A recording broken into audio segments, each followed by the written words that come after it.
Now time for game number 2. TSM is up 1-0 here in our grand finals, and it is Bind where we're taking a trip to. And looking at the compositions you got on TSM side, they're going to be running with basically what we would expect them. You have Haze on Sage, Drone on Phoenix, Wardell is going to be playing Sova, Sub-Rosa on Brim, and Cutler on Cypher. On the other side of that, the exciting part of this is that Tens is going to be playing Jet, Mitch on Brim, Shinobi on Sage, Relics playing actually some change-ups here. Vice committing to the same one. I think Mitch was playing the Sova last time, so I wonder what this comp is going to bring to the table here, but I like the Jet pick. I do like the Jet pick. Dude, Jet just naturally with her kit has a lot of agency in the way that she approaches the duels, being that any of the duelists you're looking for 1v1 situations or trying to get an opening frag to allow the rest of your team to aggress through. But having Jet paired with Phoenix, sometimes doubling down on that can be very effective for you. Both of them positioned directly here in A short to try and find something, but Rosa always going to use that Brim smoke here on the pistol round to try and block off and delay some of the pushing from the attacker side. And another note too, what Sub-Rosa picked up, I think was just one smoke, maybe two smokes, and the molly. But Tens is actually going to drift right past that. But Wardell does manage to meet him with the shot. Relics comes around the corner, and there's Relics managing to just hold Wardell back. Sub-Rosa is going to be inside of Lamps. A few kills went out. You're going to have one inside of Heaven, two inside of Heaven, as a matter of fact. It's going to be Haze along with Drone. But the box is there on the site. Yeah, that's a great place to hide to try and block off those sight lines. And Sub-Rosa ends up rotating through the ult, but that's the TP going over to B site. You drew all the attention of the defenders to A, which leaves this completely open, getting that plant over into tube. And still, Relics is here to just defer some of that attention even further. Yeah, it really puts them in a real sticky situation now. I love the quick TP play, fun to do in round ones, fun to do in comp, but also in unrated if you ever want to try that out. You just pull a lot of that attention. You know you don't have to worry about anyone trying to flank around you, so you've already gotten all these players on site.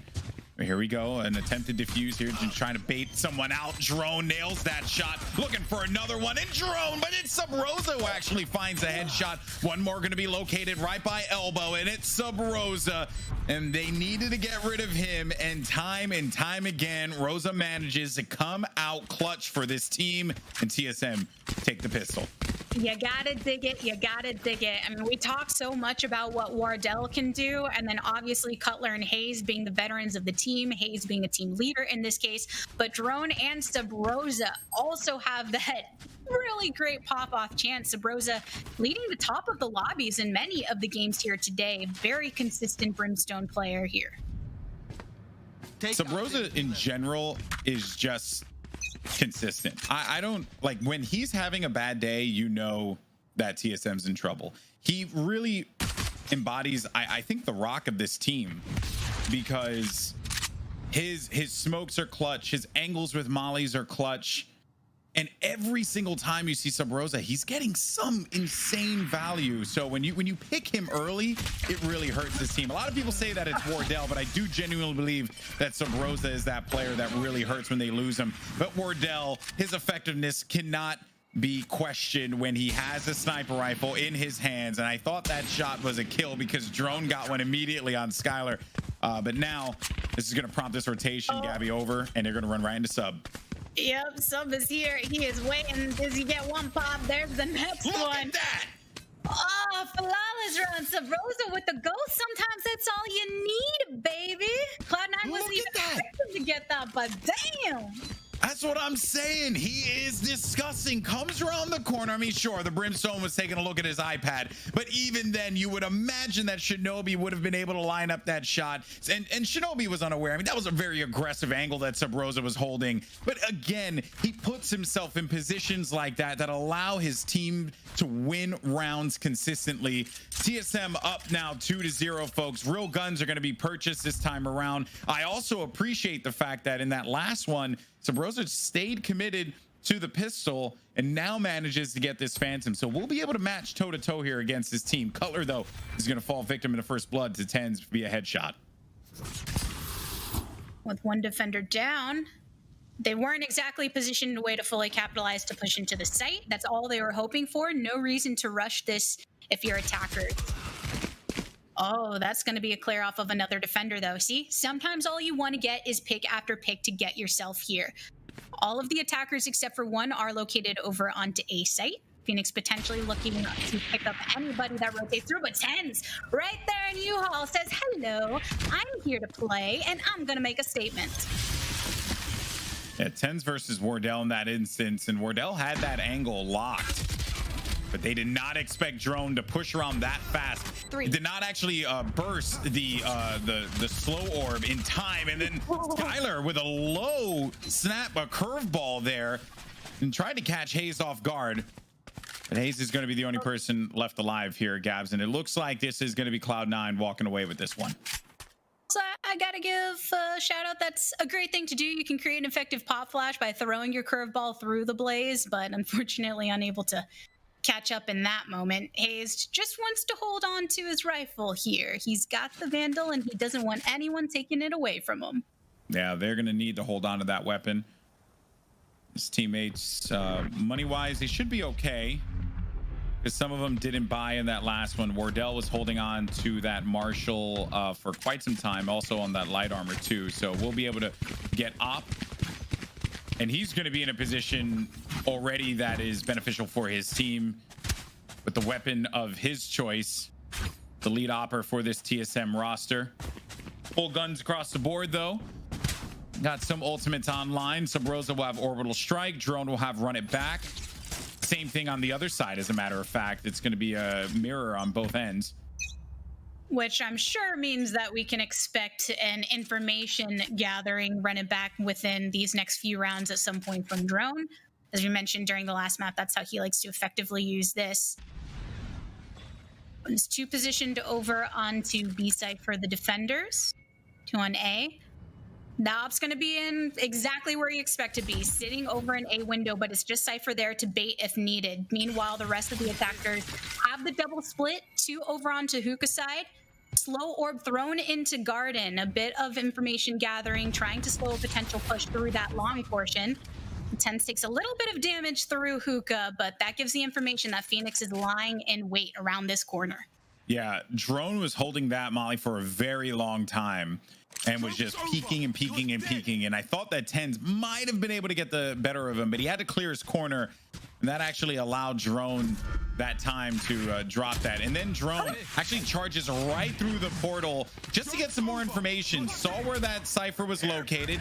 Tens flies out. He's going to be on top of the box there. Gets a headshot onto Hayes. Looking for another one. But around the corner, it's Drone who got himself two. Relics also was going to contribute to that one with a kill on Cutler at that moment in time. This is going to prompt them for that full rotation onto the other side. They're going to make their way over to A, thus sending Wardell, who still has an op, over to Heaven. Sub Rosa on the flank, but the numbers advantage will be for Cloud9. Taking over into the connector angle, a little less forecasted than the window, which is what the attackers will be expecting. Wardell loves to take these close angles with the op and is no stranger to getting that shot right into the body to clear one. As Brimstones makes his way through showers. Sage and Phoenix are holding directly here too, so they have to be worried about that. They didn't see him. They didn't see him. Sub Rosa managed to creep around him. He's going to be able to pick one. And then this is going to leave the Phoenix all the way tucked in the corner. There's Sub Rosa again. The spray down just to let him know. And that will be another round win for TSM off the back of Sub Rosa getting himself a double kill. But that timing there, Gabby, I mean, if they had just stayed there, Shinobi had just stayed looking for just a second longer, would have actually seen Sub Rosa on the flank. I was just thinking that Sub Rosa was coming through, and right before that, Shinobi had kept his eyes over towards the teleporter entranceway for quite some time, but clearly wanted to revert his attention to make sure that Relics was all fine and dandy, but they didn't stay all fine and dandy after that. Meanwhile, as far as what they've got in the bank, looking a little slim on the side of Cloud9. That's right. 3-1 in the favor of TSM2. They could be able to roll this into some multiple victories to have a strong finish for their defensive side if they can keep up this momentum. Looking like a ramen night here for Cloud9. Hey, you know, I'm never going to complain about ramen. Little instant ramen, you know? I'm talking about like cup noodle. Yeah, No, I I'm ate talking so about like much good of ramen. that. I ate so much in college that I couldn't eat it for about a year because Cup I noodles bought. my jam. Back when I was poor, we used to. I know this is like really weird to say on a broadcast, but when I was poor, I actually used to do the meal. The play was cup noodles and like lettuce. It was Yeah, dope. yeah, you This can is sick. find it. These are the real Beautiful. tips that you came here for. That's right. The budget meals to get you fragging like tens. You guys think you're here for my below average commentary? No, instead, I'm actually going to give you some college tips if you poll. Yeah. You don't even need to boil water. That's what microwaves are for. Who needs that? Ain't that the truth? All right, well, flash around the corner, but just like that, Wardell actually stuffs Relics and sends him back from whence he came. Subrosa at that same time did get a kill, and as Vice pushed onto site, Hayes met him right on the opposite side there, right underneath Heaven, leaving just Shinobi all by his lonesome. He can't ninja dash his way out of this one, and that is going to be a very clean win there for TSM. That was an eco round, don't get me wrong, so them getting the spike down at the very least was beneficial. They got some cash for it. They even used the majority of their utility to get in that position to get the plant down, knowing very well that if they lost too many players on that entry, it would be difficult to hold after. So, hey, you take the wins as you get them. 4-1 isn't too terrible, and at this point, you do get your rifles in hand. So, a lot stronger lineup to be facing against TSM. All right, now we may have a B hit here, so 2 going up toward long. 10's continuing to work right by Hookah, as he's been doing quite a few times. But this is the trust that TSM have in Wardell, that they'll just send him to hold A by himself because he has op looking long, and he's good. You know, he's all right. Oh, you ain't coming back. Oh, I also like the delayed rotation Subrosa has been holding into the back, and that's going to actually call for him to push forward because this is a very clear push into B from the attacker side. Coming through Garden, Spike's made his way through site, and there's some more funneling through Hookah as well. Cutler, it's too difficult to try and hold on to both of these angles, so throwing down the trap for some kind of safety as the orbital strike starts to block off a whole entire part of this site. Oh! Good shot there from Subrosa. The molly's out. Spike is going to be down 2, but actually Skylar pops up behind him and then manages to nabs him with a headshot there. Now that is going to be Spike down, only Wardell in a 1v3 if he gets a pick, but nope, that is not going to work out for them, and they're going to give up that op in the round, and that will be 4-2. So Cloud9 showing some life here, which is exactly what we want out of this team. And although they have lost some cash and they are still going to be a little strapped there, so is TSM a little bit. You know, Drone and Subrosa, they're going to be a little worse for wear there. Yeah, and also following up on that, Cloud9 went into that round with only the resurrection from the Sage available. They have built themselves up towards running back. Double op.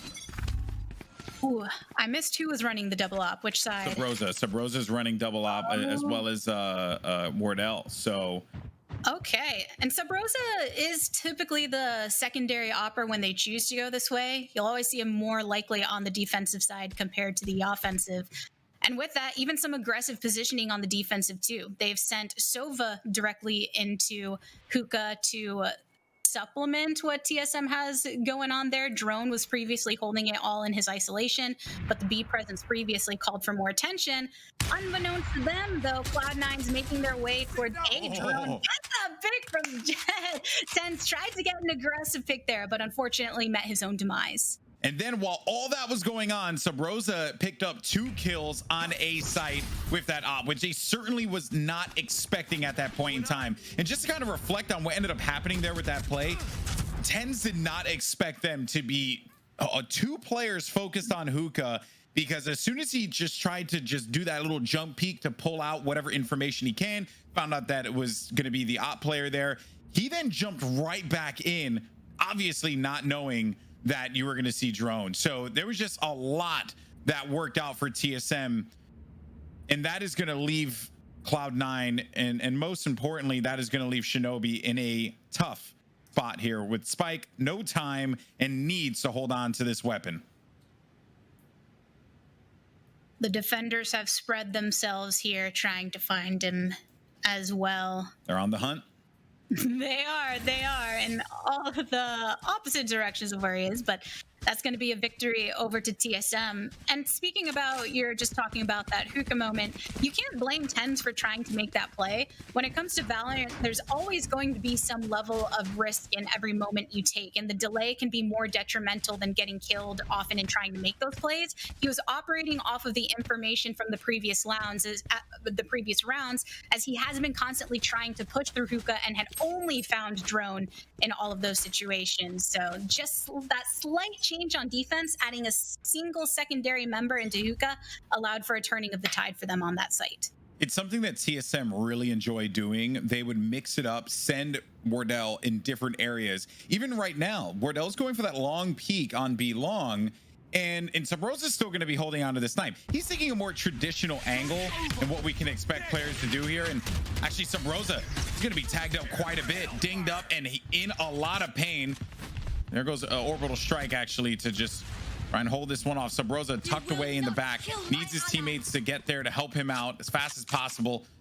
And Sabrosa also watching the flank here too. So this is going to prompt that rotation, have to come out there, and Sabrosa with just barely any HP was able to stay alive, and now getting that healing there courtesy of their Sage. Sabrosa again manages to find his mark, this time against the mirror. Mitch, the rival Brimstone. There goes another orbital strike. Sabrosa with 3. And this so far has just been the Sabrosa show, and Shinobi once again left all by his lonesome. But this time he can at least try to go for the plant. The problem is with this rotation path he has taken on the side of TSM, you have Hayes that's going to be coming right over here through the defender halls. Those B halls can be a dangerous place. Shinobi, very aware of the rotation speed, doesn't end up rushing into the site and giving away his positioning, but he'll be coming right into the enemy stage in just a moment's time, using the wall to block off one area, which leaves elbow as the only place for Hayes to rotate. The collapse slowly entrenching. It's like Jaws. Dun dun dun dun dun. Oh, gets one though. Does he actually kill Jaws? No, Jaws kills him. And that is Hayes finding the mark that he was initially locating. And that will give them an op. I think they're just going to give that one to Wardell so he can get closer to Hunter's Fury, maybe? Or not. They gotta defuse that. They were a little iffy on what they wanted to do there, but all right. I was like, yeah, you know, okay, you're gonna drop that for Wardell. Oh no, Wardell's looking for a sniper. Oh, okay, tight. That's what's up. That's really what happened. Yeah, usually, typically as most people watching this have played Valorant, you do want to give that over to somebody who's still working towards their ultimate, but hey, finding an op is also effective. As now, TSM's still going to get to work with that double op setup. Sabrosa and Wardell, very effective. And Wardell, as you mentioned before, the capability for him to be at any point on the map for any moment in time is one of the biggest strengths of this roster. Look at this. So a run it back sent right through. I think they may have read that one, but they don't know that Wardell is going to be there. Now they do. Now they're aware. Wardell misses two shots there, which is very uncharacteristic, but gets one through the flash. Barely still enough alive. Great response time for him to do that. TenZ holding in hookah gets the nice shot onto Sabrosa. Sabrosa is not the only one that was there to try and rotate in on this. Another one from TenZ. He's looking for it. Be careful because TenZ is actually on the hunt. Only has a classic, by the way. 3. But it's all he's gonna need. Gets the op. Lots of time left, but finally his reign of terror has come to a conclusion. Oh, Lottie, he's just got to hope that his teammate can clean it up. He said, I did so much work. Do you got this, my friend? You gotta win it. You gotta win it. But no, it's Cutler. Wow. That was a masterclass in jet play from TenZ. The way that he navigated all of that tricky terrain there. It started with that kill on Sub Rosa and then was debating the jump out, was trying to just get anything on that player hiding in corner, and then sent a few knives over in that direction. While that was going on, still managed to get a kill with the classic onto Wardell inside of the smoke, while Wardell was just all, you know, fuzzed up from that smoke, not knowing his left, right, or center in that instance. The last thing you expect is a laser beam classic shooting at you in the face in that moment in time. Same flashes that we saw before, but a different result. Drone taking out the enemy stage. Relics, a great shot before you can get there. The TP, he says, nah, you go bye-bye by my command. That was another just like this whole cat and mouse game that's going on now. Also expectingly, or unexpected, I should say, excuse me, was that Wardell's been playing that B long a lot, and he likes moving around the map. I think the reason why he hasn't, or I thought he hasn't, is because they were taking that secondary op over to the A site. That said, now that he's been playing that a lot, I think he might try and change up what he does in the next round. And kudos really to the Phoenix for just really exploiting that, you know, and really abusing whatever it was that they were trying to cook up there at the B long side. But now it looks like a short A push, and players have actually rotated. Yeah, defense has no idea. It's okay. I mean, they have the trap wires here, so that's going to give them the information as soon as possible. But you still have to rotate on through. Yeah. Oh man, that actually is hilarious. They abandoned that site, but it just goes to show you how strong Cypher is. Now they're gonna have to retake this positioning. Spike is finally down. Right in front of Truck. There's the resurrection. Trying to give them a little bit of a, not a numbers advantage per se, because you're still gonna have a few players still left alive. Relics does get a kill on Hayes. Checking the common default spot inside of the box. Don't blame him for that one. Mitch and Vice are going to be holding inside of Lamps. You're going to have Tens up ahead as well. Wardell manages to find a shot, but it's Mitch, so actually tags himself too. And Mary Poppins flying in the sky gets Wardell as he was coming out of the showers. Oh man, what a play there. I love to see a good float, you know, a good floater. You know, it's always nice to say, am I doing stuff with my hands too, like a little floater. You know, I know that there's all this Mary Poppins talk with it, but I like to think of her as Princess Peach. Okay, Princess Peach. I'm an advocate for the Peach Way in the description of Jet. Putting that out there. You're a Peach main in Smash then as well? Not actually. I love my boy Bowser, but don't ask with that. But still, I gotta vibe for Peach sometimes. You know, crazy Peach mains over here, running all these tournaments. I just gotta. But Cloud9's just gotta get some rounds for themselves, because as a reminder, everybody, this is the grand finals. TSM are currently up one game in this best of 3 series, 7-3 on this map in particular.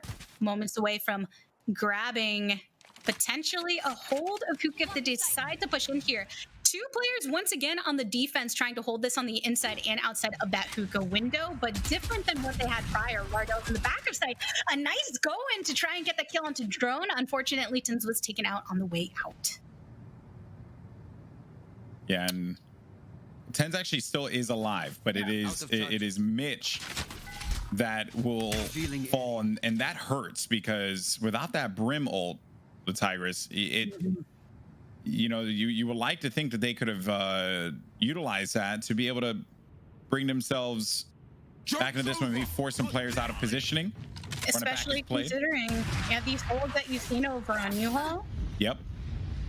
It's a great way to try and affect that. In some ways, Brim is the most punishing when he goes down, because the information and agency it gives the opponent to pull in, but that's the shots attempting to go right through the cage. And I actually thought that would have worked out. They got to get that spike down, Gabby. They don't have a lot of time. Tens gets the shot, but the Hunter's Fury's in play. No choices.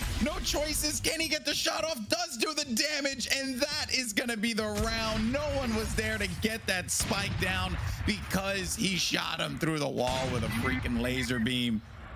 That big old laser. I don't even think of it as well, I guess there's so many laser beams, right? You got the Hunter's Fury. That's like all of those.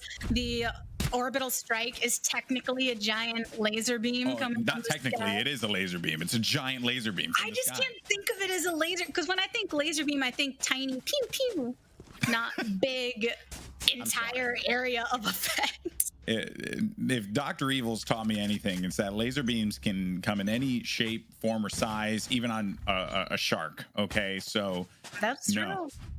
We had Jaws earlier. No laser beam for that one.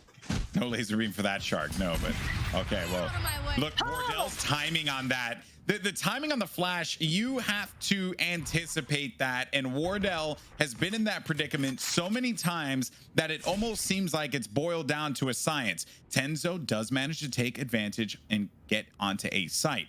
Drone playing right by L-Box. It's going to start to wait for this rotation to come through. Some smokes are going to be played. There goes the orbital strike, forcing Drone out of position. And Shinobi lined up the headshot there, managed to just tag and remove Drone from the equation. Now they're going to get that spike down. And this is the retake opportunity here for TSM. Can they do it? Up 8-3. Critical round here, Latagris, for Cloud9. Indeed, Cloud9 have got themselves into effective post-plant positioning. You have to over and U-haul to try and keep an eye on any rotations from short, as well as hearing noises from connector. There's a potential that they hear that Cypher is pushing through and are ready to respond accordingly. Wardell, recon bolt available to gather that info over into the showers. I know exactly. You saw them? Oh, you saw them! That forced them out of showers. That forced them out of showers. Oh, Wardell! Oh my god! Holy moly! So you do expect them to back off into the back of showers off of that, but you have to have a special level of precision to be ready for the lineup. Well, all that was going on, they didn't get the spike diffuse, obviously, but the reality that he just got a collat with that is it's just dumb. It's just dumb. But that was a big round for Cloud9. They needed it. Unfortunately, everyone died, and they would have liked to have been able to have their teammates still alive and with their weapons. Now that prompts them, well, actually, I'm sorry, that was a halftime, so I stand corrected. I'm so sorry, guys. It is 12:58 a.m. and I'm exhausted, but that's halftime. That's that. I'm just gonna go ahead and put that one to the side. I just can't believe what we just saw there. My word, I'm just he's spinning. You know, one bullet out, zipping through their heads. I guess is forgot what time it was. Too? Forgot what round it was. I'm just the worst. I'm a terrible cat. Wardell has that effect. Ooh, great curveball. And the Wardell effect. All kinds of effects coming through. All right, Sabrosa. So that was a long engaged duel between them, following off on the curveball that was thrown off from the defense. But it's one defender down so far on the side of Cloud9. But they did have 3 stacked over originally into the B site. So they're still being able to hold that strong. And things are just going to slow down here as you have C9. We really needed that round to win in order to bring this one back up. A smart reactive wall is placed. They are going to get some intel out of this one, but just look at the hold here from Shinobi. The wall is down, plays down to slow too.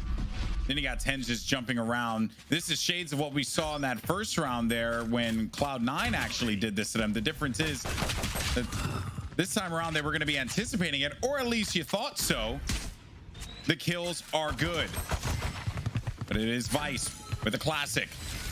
2 players going to be working around each other right here, right by the L box. Let's see what Vice is going to do. The Molly's out there. Nice shot. Lines headshot onto Drone. Looking for another one. Does get the dink. I think did get, it looked like he got a dink there, but it actually wasn't.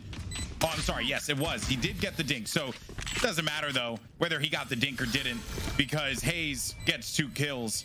And that is going to make it 9-4 TSM, just a few rounds away from taking this whole thing. Gotta commend Device for attempting to hold it down, but nonetheless, Classic takes a lot of bullets to try and rain through that many heads. As far as the last map when we were on Ascent, it was also an 8-4 finish after that half. That's Same right. situation that we're having here, and it got pretty close down to the wire towards the end. So I wouldn't be surprised if we see that here. The problem is TSM picking up that pistol rounds, then it's looking much more favorable for them to string these together and put them into double-digit territory.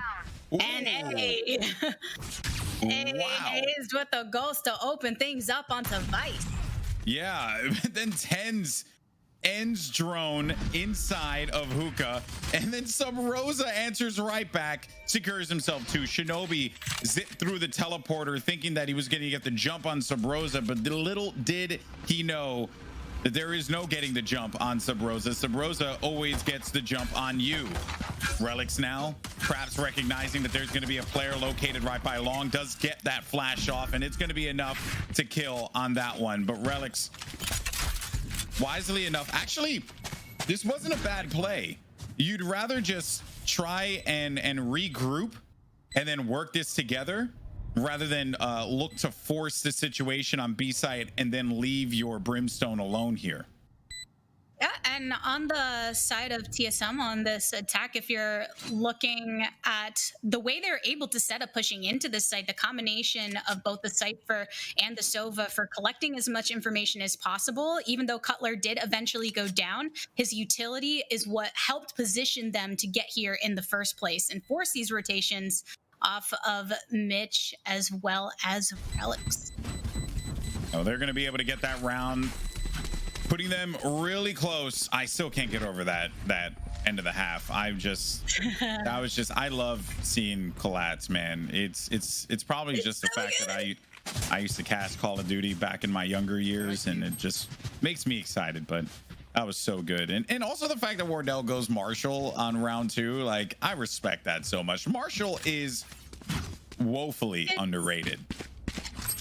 Yeah, it's in the early rounds, yeah, you can find an effective use at a time when a lot of others are opting for closer range weapons when you're trying to bridge that gap between pistol and Vandal / Phantom. So yeah, instead of going for something like a Stinger, having somebody that can just pop with that can be effective, especially when facing off those that aren't fully equipped with shields, because you can, on the body with the chest, get that one hit shot to death with it. So Mitch on top of the truck here at U-Haul, and they have Owl Drone ready, and smokes are about to be played out. And Hayes tossing that slow orb up top. There goes the orbital strike, and Mitch, though, even with the best effort of the coordination there, was able to get 2 kills. He stayed in that position as long as he possibly could before having to move for the orbital strike. And they knew that he was there as well. Mm-hmm. Oh, these attackers are falling on the side of TSM. This is shaping up to be a potential Cloud9 round win here, but never say never. Very Hayes limited gets boxed access out. to the strike. Yeah, he gets boxed out. Cutler's down. That just leaves Hayes all by himself here. And finally, Cloud9, they get themselves around here in this half. The first one, as you had mentioned earlier, on Ascent, they ended out 8-4. This time around, doing the same thing on the half, 8-4. Will history repeat itself? Is certainly going to be the question here. TSM are hungry. One of the most anticipated teams coming into this invitational due to past performances. They're able to pick up a win recently, some runner-up finishes, and looking to be one of the more formed together teams when it comes to having player leadership, those that you can rely on for op play, for fragging out. And with that, TSM are deciding to keep things slow, but 10 starts to get an opening out here from the hookah angle, sprays through the smoke, but it is Sub Rosa that gets the double. Man, it almost seems like you just see Sub Rosa getting double after double after double. He does it so much. Time. It's All almost day, becoming, every day. it's like scripted at this point, you know? The Dub Rosa. Dub Rosa. I actually quite like that. That's and if he wins, then he's definitely the Dub Rosa. Hey, look at that. Hey, there we go. But did that's it, Chad. past a curse right there, so, you know. Oh, never mind. Knock on wood. All your fault. I want a fair match. Although I would like a game 3. I wouldn't be angry about a game 3. Even though it is 1 a.m. right now, I'm not arguing with that one. But Sub Rosa wants to end this one as quickly as possible. And this is going to open up 4 kills for Sub Rosa. Last player left alive. Does Sub Rosa become, wait for it, Ace Rosa? Hey! And get himself this final kill. We're going to be working together here alongside Wardell. There's Relics. Looking coming for around the mound. Oh, it might actually be. Oh, yeah. he's gonna go for Molly. Incendiary lineup. Get him off of that. Oh, but Wardell gets the shot. You know, Sub Rosa is such a team player. He doesn't care. Nah. He just wants his teammates. Oh, by the way, that Molly was sick. I really wanted to see what that Molly was gonna do. I know, not gonna lie, I was really looking forward to that. I think that's one of the greatest things about the early stages of Valorant too, is obviously people are experimenting more and more with different lineups, and there are going to be some that are standard as far as what you're trying to execute, but the creativity that comes through is absolutely astounding. So I'm looking forward to all the highlight reels and things to come from others, but this tournament as well, 11-5. TSM still pulling ahead here in game number 2 of the grand finals. Yeah, and this actually could be a real painful round here for Cloud9. I saw a Bucky out, a Bulldog as well. There was one player with an op. Now Relics inside a garden. Are you a Bucky boy? I am a Bucky boy. I love the Bucky. It's my jam. The judge can suck it. Hate the judge. I always mess with that gun. I dig the judge. No judges here though. No judges here. No. That you go for the Bucky, especially when you need to save some money. Yeah, that's true. Hunter Fury, he's gonna play this one instantly. Oh! These Hunter Fury lineups, it can be difficult to get consistent kills with it, but not for Wardell. He does not seem to have any problems with that agent's ultimate ability whatsoever. Sub Rosa does get that spike down. Tens has a lot, but not anymore. Wardell is gonna just body Tens as soon as he jumped up. But the jumping shot there for the Bucky, that's the advantage with that shotgun. You do not lose accuracy when you're jumping up like a crazy person.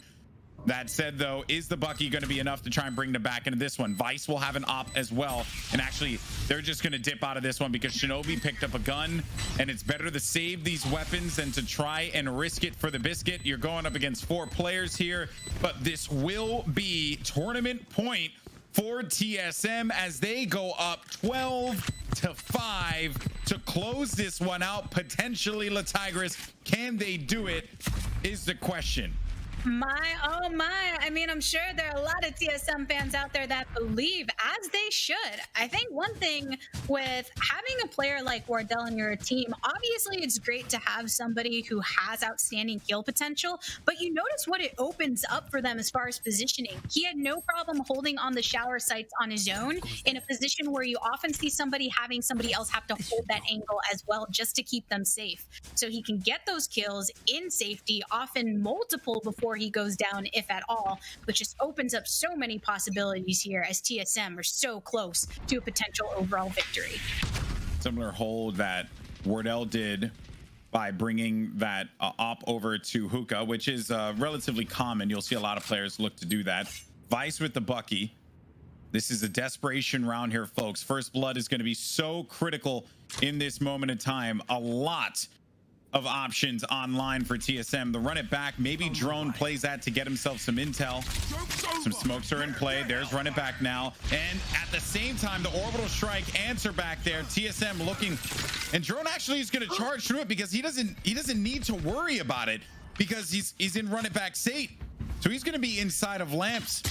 And finally, he's going to go back. Sub Rosa, though, does manage to get the first blood. Tens gets a kill, a huge one onto Wardell. And then Vice gets a kill with the Bucky on Sub Rosa. This is just going to leave only 1 player left alive. It's going to be Relics. No. Can he do it? Oh, he's got the spike, but you will not kill my allies. And the res came through. Oh, no.